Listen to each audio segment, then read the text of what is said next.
Hi hello welcome back to our channel Ricky blogs. ఈరోజు గుండె నిండా గుడి గంటలు జరగబోయే ఎపిసోడ్. శృతి ఇంకా రవి అయితే ఫంక్షన్ అయిన తర్వాత సరదాగా తినడానికైతే బయటకు వెళ్తారు.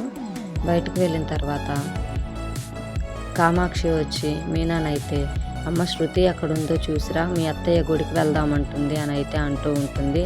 అప్పుడు మీనా శృతి రూమ్కి అయితే వస్తుంది గుడికి వెళ్దామని చెప్పడానికి. అక్కడ దండ పడేసి ఉండడం చూస్తుంది బెడ్ మీద. దానిలో ఒక చైన్ కూడా ఉంటుంది. అయ్యో వీళ్ళు చైన్ దండతో పాటు చైన్ కూడా తీసేసి ఇలా వదిలేసి వెళ్ళారేంటా అని మీనా అయితే దాన్ని తీసి లోపల పెడదామని తీస్తూ ఉంటుంది. ఇంతలో సురేంద్ర ఆ రూమ్కి వస్తాడు. ఏం చేస్తున్నావమ్మా అని అయితే అడుగుతూ ఉంటాడు. అప్పుడు మీనా దండలో చైన్ ఇరుక్కుంది, అదే తీస్తున్నాను అని అయితే అంటూ ఉంటుంది. చైన్ ఇరుక్కుందా, ఆ చైన్ నువ్వు తీసుకోవడానికి వచ్చావా అని అయితే మీనాతో మాట్లాడుతూ ఉంటాడు. మీరేం మాట్లాడుతున్నారో నాకు అర్థం కావట్లేదు అని అయితే మీనా అంటుంది. అంతా అర్థమవుతుంది ఆగు అని చెప్పి అయితే శృతి వాళ్ళ అమ్మని పిలుస్తూ ఉంటాడు సురేంద్ర.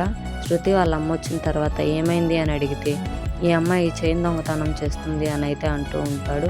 అప్పుడు మీనా మీరేం మాట్లాడుతున్నారో నాకు అర్థం కావట్లేదు, చైన్ ఇరుక్కుపోతే తీస్తున్నాను అని అయితే అంటూ ఉంటుంది. కానీ సురేంద్ర నమ్మడు. మీనా పరిగెత్తుకుంటూ వచ్చి బాలుని పట్టుకుని ఏడుస్తూ ఉంటుంది. సురేంద్ర బాలుతో అయితే నీ భార్య ఒక దొంగ అని పెద్దగా అరుస్తూ ఉంటాడు. ఇంతలో శోభ కూడా నీకు ఇంత దొంగ బుద్ధి ఉందని అయితే నేను అనుకోలేదు అని అయితే అంటూ ఉంటుంది.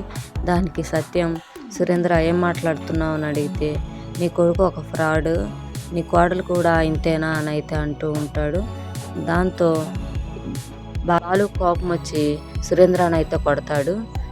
ఇంకా రేపు జరగబోయే ఎపిసోడ్లో ఏమైద్దో చూద్దాం. Thanks for watching. ఈ వీడియో కనుక మీకు నచ్చినట్లయితే లైక్ చేయండి, షేర్ చేయండి, సబ్స్క్రైబ్ చేయండి.